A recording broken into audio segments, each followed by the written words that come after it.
You know, for the opposition People's Democratic Party, you want to know it was a make it or break it, or make or break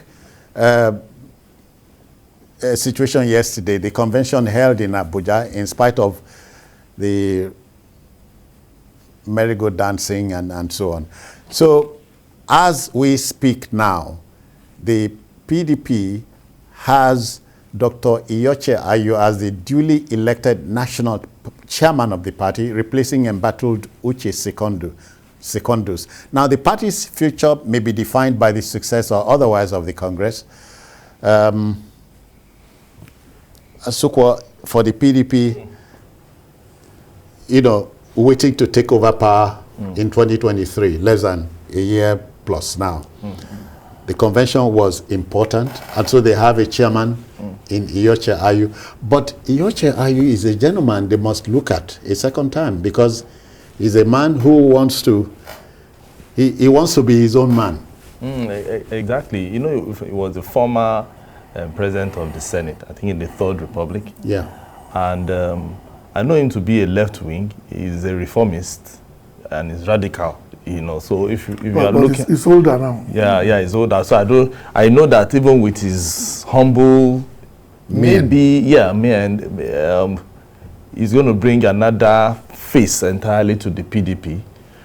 But I don't know how the PDP is going to act like the attack dog that the APC was before they took over power. Yeah. Because we need to see an opposition party that will be able to tackle this government and hold them into account for every promises that they made. Because what we are seeing the PDP doing is they are not giving us what we need, which is oppose this government. If they told us, okay, that they are going to give us light in 4 years, they should be able to say, okay, fine, you have not been able to do this. And they can even profile some 1 or 2 ideas, at least so that Nigerians will know that, okay, fine, okay, the PDP is even bringing one special idea that by the time we give them a chance again, they can, perform. So that is what we need to see the opposition do. Because we don't want an opposition who will just be laid back when the APC or the government brings out something, they attack. When they attack, as they are attacking, let them bring only one alternative or solution. And then Nigerians will know that, okay, fine, they are ready. Because now they have a chairman that is acceptable to everybody, to a cross-section of the PDP. Not everybody. It's consensus. No, of course, because it was consensus. I'm not sure there's anybody that will say, no, that man is not. Definitely, you know that the governors had a hand in this. Because it's the governors that own the party now. If the governors say no, there's not a who win. But the governors have, I think they are already bought into his own. So one does not want to sound like a broken record. Yeah, a broken record by saying, make we dey watch and see. GKB, I agree with you. Do you teach new dogs? Old tricks. Old tricks and so on. Actually, you teach old dogs new tricks. But it's okay. Will old dogs agree to learn new tricks? Well, PDP had no choice but to learn new tricks. They've never been in this position before.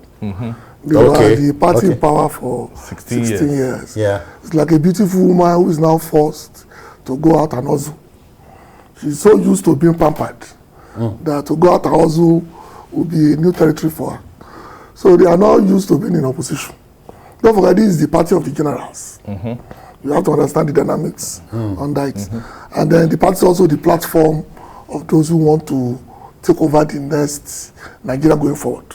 Those that we inherited in 1999 are dying out, both figuratively and politically. And so a lot of new people are trying to come on board. And where do you go after being a governor? Because the governor in Nigeria is, if there's something called deputy god, the Nigerian governor is one. So where do you go from being a governor? You go to the Senate to retire? As what? So a lot of people want to be governor, they want to be president, they want to be vice president.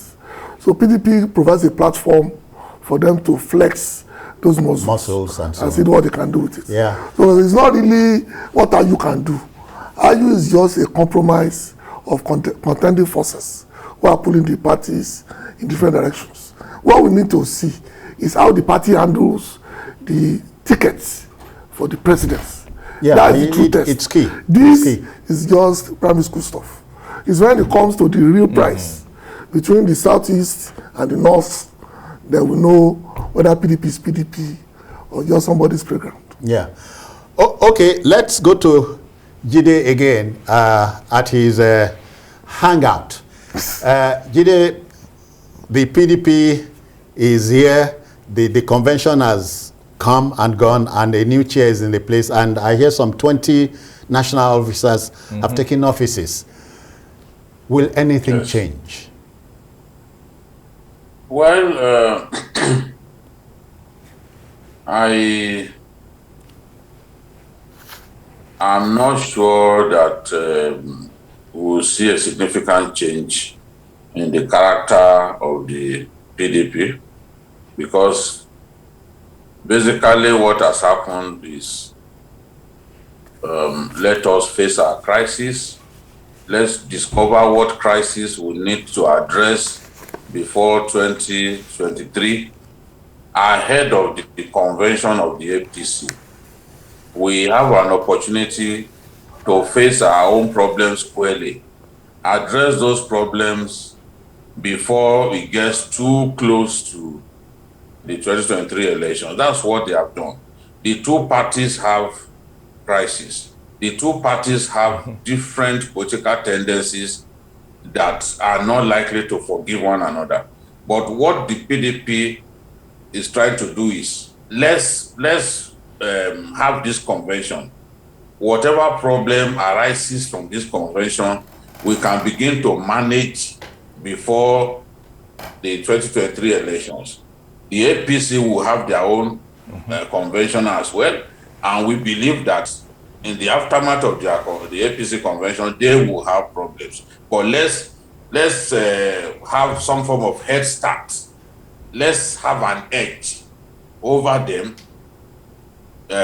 by having our own convention before them and beginning to address the problems arising from our convention before them. You look at what they have done by bringing out someone like Iochiayu. The decision of the governors, majority of who were from the south, the PDP governors, was, look, let the chairmanship go to the north. That way, because the norm has always been that the zone, the zone that produces the the chairmanship candidate, chairman of the party, cannot produce the presidential candidate. We saw what the PDP did some years back when, on the eve of their election, less than 24 hours to their convention, to their presidential primaries, they had to change their national chairman.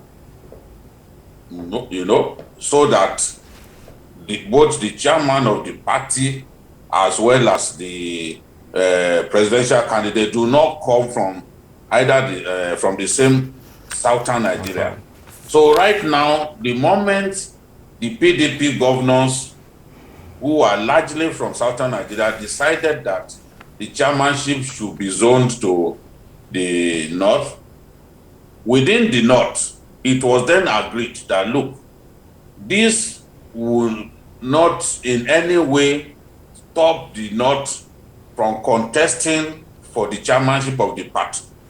And because the heavy hitters, the suspected heavy hitters from who are still interested in the presidency on the platform of the PDP are from the core north.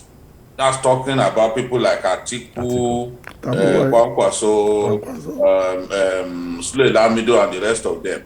They then decided that, okay, let's have someone from the North Central. Because in their view, the North Central is not likely to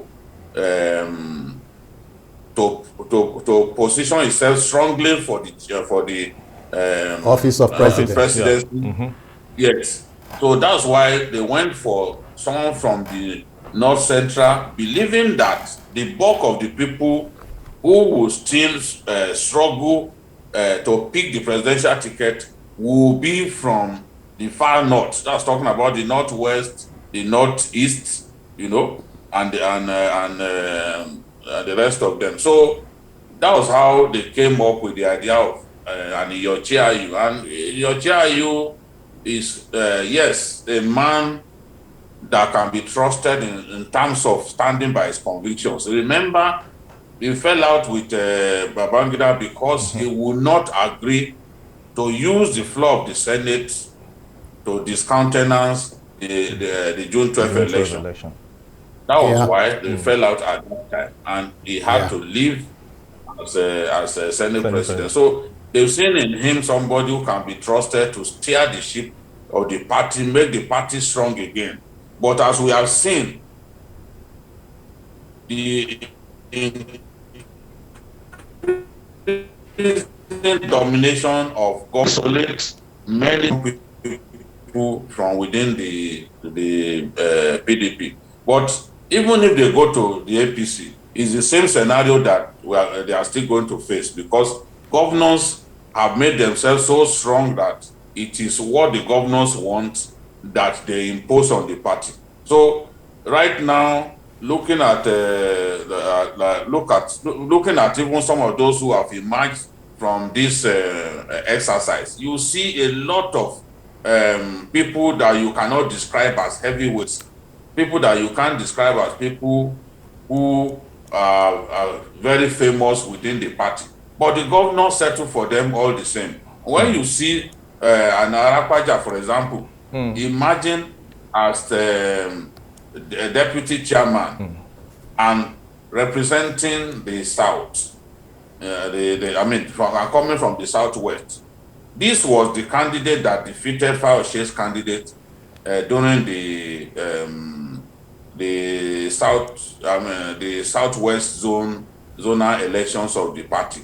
It means that Governor Seyi Makinde has consolidated. It means that a new power bloc has imposed itself, so to say, on the party. Yes, a few of those positions were actually contested, but the strength of the governors, the power of the governors to decide what happens within the party has now been made eminently clear by what we have seen. Just look at the remaining 20 officers. There are not many big names on that list. It just shows that these are the people that these governors who are the lords of the manor can trust. These are the people that they can trust, and they are the ones that they have afforded those positions. Yeah, thank you very kindly. GKB, 2023, my worry is about this phrase, take over. Our late friend, Jimmy Johnson, said, all we hear is take over, take over. Is there a handover? I don't know if you understand what I mean. Yeah, I do. Because when the PDP tells you it must grab power, is it for the sake of grabbing power? Well, and so where is the electorate in all of this? Well, the electorate will play their part when the time comes.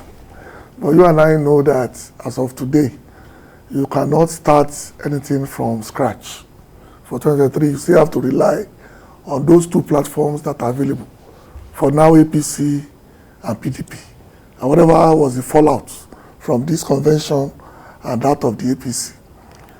The Arakwaja scenario, of course, I know Ambassador Arakwaja very well. I'm from Ibadan, so it's a very small family, as it were.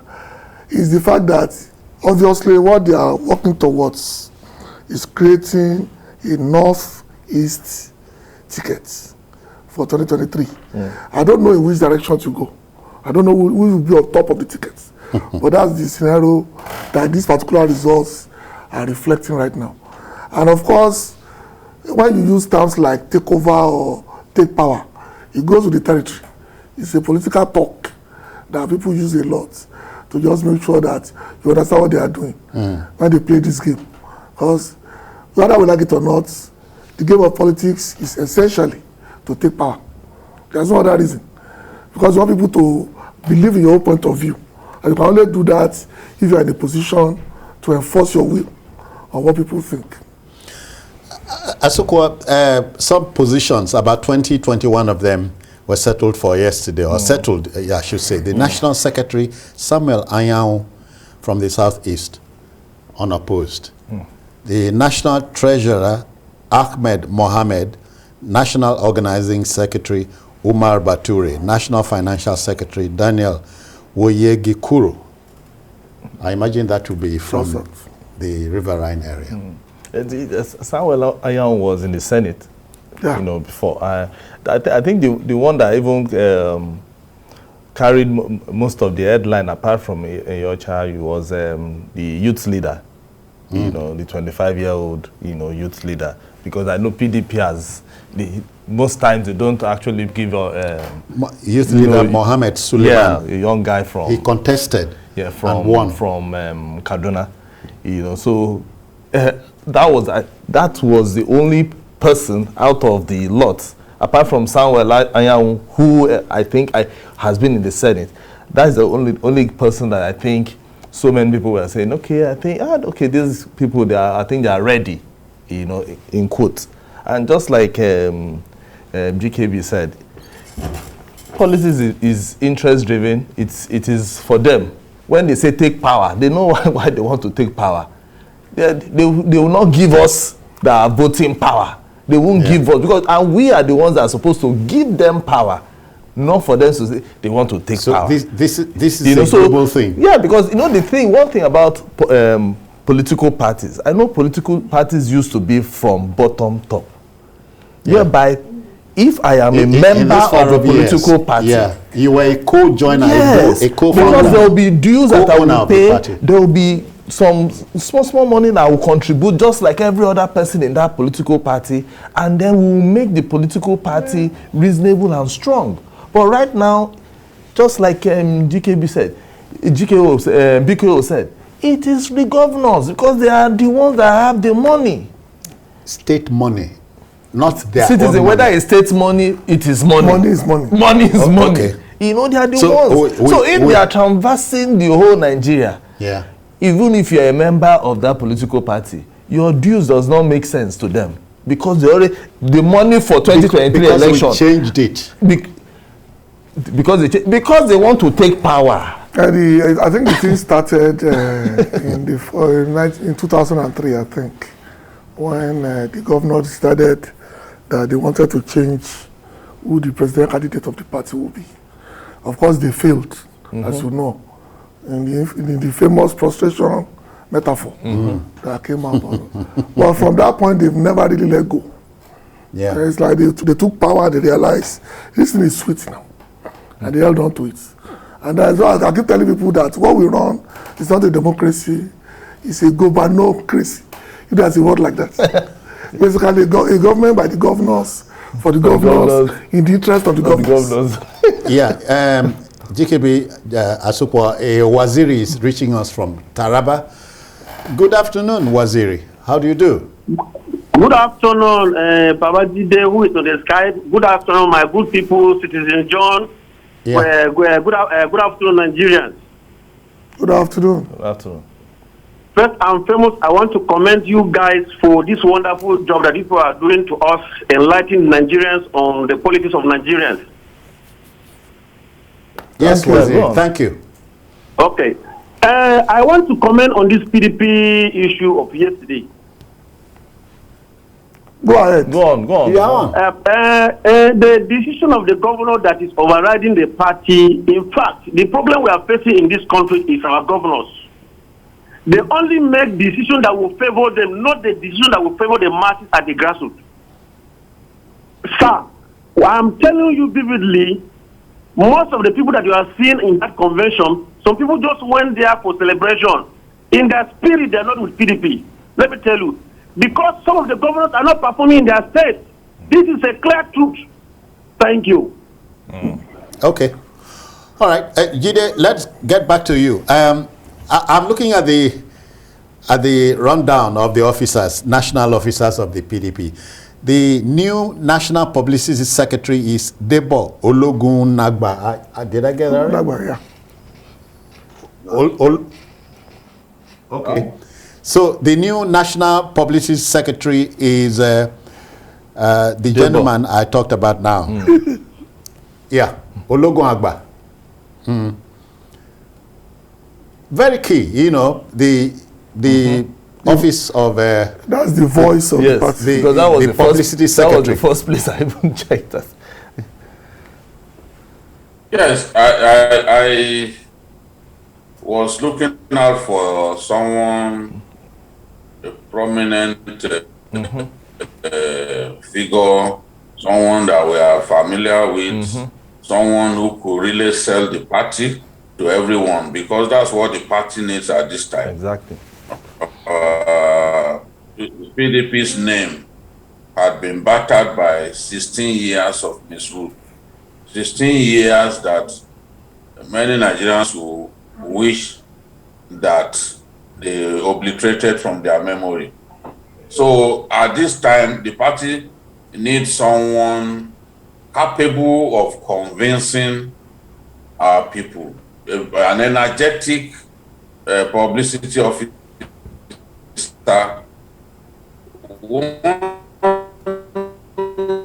who is also capable propaganda along with his task of informing the people. And the PDP has some people who can play that role effectively. I remember the former Commissioner for Commissioner for Information of Rivers State, Tam, a certain Tam West. Tam also. West. Yeah. Tam West. Extremely capable in such circumstances. But you and I know that in most cases, it is not even merit that these governors are after. Somebody just insists that, look, it has to be me that will produce the publicity secretary. Basically, these positions were shared among the governors. You are the one bringing so person, I'm the one bringing another person. So at the end of the day, it does not matter whether that person is good enough or is well known by Nigerians or has a proven track record. I really pity the party because the new national chairman is saying, oh, PDP is back to rescue Nigeria from the terrible mess we have been in the last 6 years. It takes more than merely mouthing those words. The party has to be reorganized. Remember, some time ago, they were even thinking of changing their name. That will tell you that within the APC, they realized that, within the PDP, they realized that they had let Nigerians down and that they needed to do something drastic. To obliterate the memory. What is it that they are bringing to the table now? The coming days will show to us whether the PDP is prepared to change, whether the PDP is prepared to mount a very strong challenge. During the 2019 election, of course, the party did well in the governorship elections because they reclaimed some states from the APC. But what we have seen is a case of 2 steps forward and 4 steps backwards. Some of the states that they reclaimed from the APC have been lost through the defection of their member to the same party that they are telling Nigerians to reject. Their own members are defecting to that party. So how do you then make yourself strong ahead of the 2019 election when you cannot organize yourselves properly? Some of the governors that we saw at this convention yesterday, people can bet that before 2023, some of those governors will have joined the APC. So this is the situation. As long as their own members continue to find the APC a place of refuge, a place that they need to go to, more and more Nigerians will not take the party seriously, because that's not the right message to send. Thank you very kindly. GKB, I'm seeing large poster of former VP Atiku Abubakar. So he's a major force within the party. And you talked about the Northeast. I said the way this thing is configured. Yeah. Looks likely that the tickets will be the Northeast tickets, but I don't know for the office of president. The one who's going to be on top of the tickets. But the way it's been shared, for example, the vice deputy chairman South is from the Southwest. So that presupposes that whatever else is coming at that level to the South will go to the Southeast, other side as well. Yeah, or South. He speaks like one of them. he must know the dynamics. No, because you have to do give and take. No, of course, that is what it means. Politics is about just making sure that you get as much. Like you said, when you look at those who came into office, you see the stamp of certain governors on them. Yeah. And that means you have somebody in the cabinet. Even this man, the former minister for transport also, Osita. Chijoka. He was on Twitter. He was saying that he was seeing posters of Saraki, Atiku, all over being displayed. But I didn't see any poster of any Igbo person. What stopped you from doing it? I was asking myself. That was the same question I was. You are young, so why can't you also do poster and be ambitious? You've been talking like money since your NYC. So why not be your poster? Are you too young to be president? Yeah, of course. It's not too. So that is what we are saying. That's why people should not. We like grandstanding. They should not shy away. Particularly people from the Southeast. Yeah. We know that he can talk. He has that capacity for him to be president. But him trying to. That's debatable. At least let him even put his name on the, because if you now start saying that, it is only one side and my side, they are not. What of you? Can't you also vie for that position? I think the heavy hitters from the south, especially from the south and the southeast, will come out once they see the direction. Exactly. That, this thing is taking. Or come out a day too late or too early. No. Like I said, this is the first step. Okay. You are going to travel. You make sure your car is in and it's a long travel. It's a long trip. So what they've done today is just to check the oil, check the alignment, make sure there is fuel. So by tomorrow they will now close the person who drive it is still sleeping somewhere. Okay. And then you wake the driver. But the driver is ready. He's ready. He's just ready. All right.